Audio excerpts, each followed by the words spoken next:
नमस्कार साथियों, मैं मनीष भारती संस्कृति आईएएस प्लेटफॉर्म पर आप सभी का स्वागत करता हूं। साथियों, हाल ही में देखा गया कि सुप्रीम कोर्ट में एक अजीब सा फैसला आया, अद्भुत सा फैसला आया। और फैसला दरअसल यह था कि एक व्यक्ति जो बलात्कार का कह सकते हैं दोषी था, जेल में रह रहा था, उसने जो पीड़िता है उससे विवाह करने की इच्छा दर्शाई और फिर ये मामला बन भी गया। तो सुप्रीम कोर्ट ने कहा कि हम पनिशमेंट फिर नहीं देंगे। यानी कि आने वाले समय में इस बात को लेकर के देश में एक अलग तरह का डिबेट शुरू हो सकता है कि कोई व्यक्ति यदि किसी लड़की का बलात्कार करता है, किसी के साथ दुर्व्यवहार करता है और फिर विवाह के लिए तैयार हो जाता है, तो क्या फिर वो दोषी नहीं रह जाएगा। इन तमाम चीजों को हम विस्तार से समझेंगे कि क्या है, देखेंगे तो आज के टॉप स्टोरी में ये देखने को मिलेगा। और हर जगह यही कहा जा रहा है कि बलात्कार के दोषी और पीड़िता ने कहा कि वो शादी करना चाहते हैं और फिर इस स्थिति में सुप्रीम कोर्ट ने कहा कि फिर हम सजा नहीं देंगे। तो ये सारी बातें जो है अब उभर करके एक कह सकते हैं कि एक न्यायपालिका के दृष्टिकोण से भी चुनौती आने वाला है और सामाजिक व्यवस्था को लेकर के सोशल जस्टिस की जब बात की जाएगी तब भी ये बात जो है अब चर्चा में आएगा। किस तरह से ये सारी चीजें हुआ है, इस पर एक नजर यहां पर हम डालते हैं। देखिए, जो तमाम तरह का घटनाक्रम हुआ है उसमें कुछ बातें समझिए। सबसे पहले दरअसल हुआ क्या कि एक व्यक्ति रहता है जो कि 3-4 साल पहले की बात है, यह 2016 से लेकर के 2021 तक के बीच जो है इस पर आरोप लगता है कि इसने एक महिला के साथ जो है संबंध बनाए और वो संबंध शारीरिक संबंध भी था और उसमें यह कहा गया था कि यह व्यक्ति उस महिला के साथ विवाह करना चाहता है। लेकिन बाद में यह व्यक्ति जो है इस बात से मुकर गया कि वह विवाह उससे नहीं कर सकते क्योंकि उसके पेरेंट्स इस बात के लिए राजी नहीं है। उसके बाद जो है यह लड़की जाकर के एफआईआर करती है और एफआईआर में इस बात को दर्ज कराती है कि उसने शादी का जो झांसा दे करके मेरा शारीरिक उत्पीड़न किया, यानी कि रेप किया, बलात्कार किया। उसके बाद इस व्यक्ति की धरपकड़ होता है और इस पर सजा चलाई जाती है, बलात्कार का आरोप लगता है, यह व्यक्ति जेल में भी है। और उसके बाद जो है यह मामला आगे बढ़ता है और इस मामलों की सुनवाई आगे चलती है। जब यह मामला आगे बढ़ता है तो जाते हुए सुप्रीम कोर्ट तक जब पहुंचता है तो सुप्रीम कोर्ट में दरअसल आप देखेंगे ये प्रपोज का सीन भी होता है और ये माला फूल की व्यवस्था भी जो है ना वो कोर्ट के द्वारा ही उपलब्ध कराया जाता है। यह भी भारत की अदालत में भी देखने को मिला है। दरअसल सुप्रीम कोर्ट ने गुरुवार को एक अद्भुत नजारा देखने को मिला जहां एक दोषी और एक पीड़िता ने जजों की मौजूदगी में ही एक दूसरे को प्रपोज भी किया, है ना, कोर्ट रूम में एक दूसरे को फूल भी दिया और इससे जज साहब लोग जो है वो खुश हो गए और उन्होंने कहा कि सजा को हम फिर निलंबित कर देते हैं।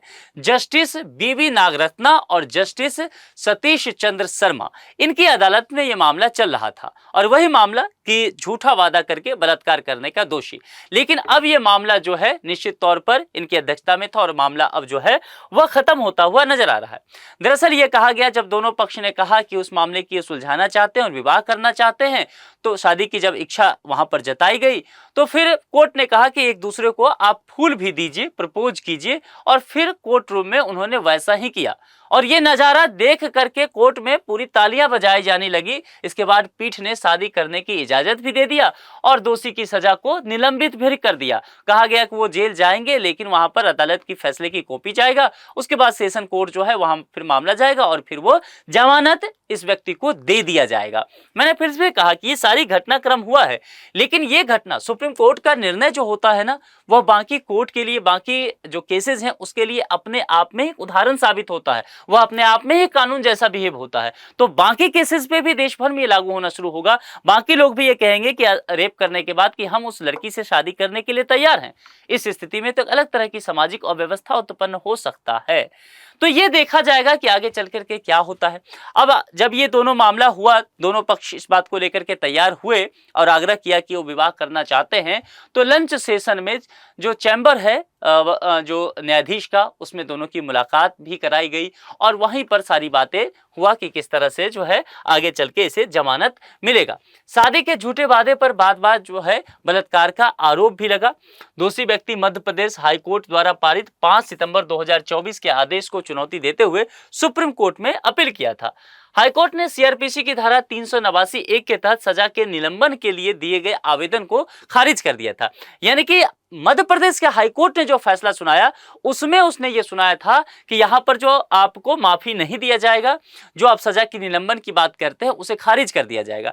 इस फैसले से व्यक्ति संतुष्ट नहीं हुआ और सुप्रीम कोर्ट में अपील किया था। वहां पर फिर ये मामला बना। आरोपी के खिलाफ मामला जो है 2021 की एक प्राथमिकी से जुड़ा हुआ है, जिसमें उस पर 2016 से 2021 के बीच शादी के झूठे वादे के तहत पीड़िता के साथ बार बार बलात्कार करने का आरोप है। अब यहीं से यह प्रश्न निकल करके आता है सामाजिक न्याय का प्रश्न। कल को मान लीजिए कोई लड़का जो है किसी लड़की को पसंद करता हो, उसे प्रपोज करे, वो शादी के लिए तैयार ना हो और उस स्थिति में मान लीजिए वो उसका बलात्कार करे, है ना, जोर जबरदस्ती बदतमीजी करे उसके साथ, आगे चल करके उस पर एफआईआर भी हो, वो जेल भी जाए, समय के साथ लड़की पक्ष को या समाज को और लड़की भी इस बात को लेकर के मान जाए कि चलो अब इसी लड़के के साथ विवाह कर लेते हैं, तो क्या इस स्थिति में वह बलात्कार का मामला उससे हट जाएगा? ये समझने की बात है। अगर ऐसा होता है तो निश्चित तौर पर न्यायपालिका को लेकर के एक नए तरह का डिबेट देश में शुरू होगा, और देश में ही क्यों पूरी दुनिया में इस तरह की अलग तरह की व्यवस्था हो जाएगी कि फिर आप किसी का रेप करो और फिर उससे विवाह करने का एक आपको लाइसेंस मिल सकता है और आप दोषी भी नहीं रहोगे अगर लड़की वाले मान जाते हैं, लड़की मान जाती है। तो कई कंडीशन में तो ऐसा देखा जाता है कि लड़की जो है वह कमजोर परिवार का हो सकती है ना, उसकी आर्थिक स्थिति बेहतर ना हो, वह राजनीतिक रसूल वैसा ना हो, इस स्थिति में लड़की दब सकती है, लड़की जो है अपनी बातों को लेकर के पलट सकती है। फिर अदालत ने क्या उसको न्याय दिया, और बलात्कार का जो आरोपी है जिसने बलात्कार किया है, फिर तो वो इस तरह से विवाह करके खुलेआम घूमेगा। तो निश्चित तौर पर सोशल जस्टिस का एक मुद्दा बनकर निकलेगा, या आगे चलकर डिबेट का विषय निकल करके आएगा। आप लोग इस विषय पर क्या सोचते हैं, कमेंट करके जरूर अपनी बात बताएं। क्या अभी आपको भी लगता है कि सुप्रीम कोर्ट ने सही फैसला दिया है? क्या सुप्रीम कोर्ट के फैसले पर विचार किया जाना चाहिए?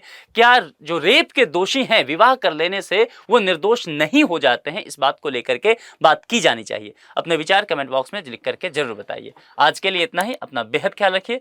बहुत बहुत शुक्रिया। Thank you so much.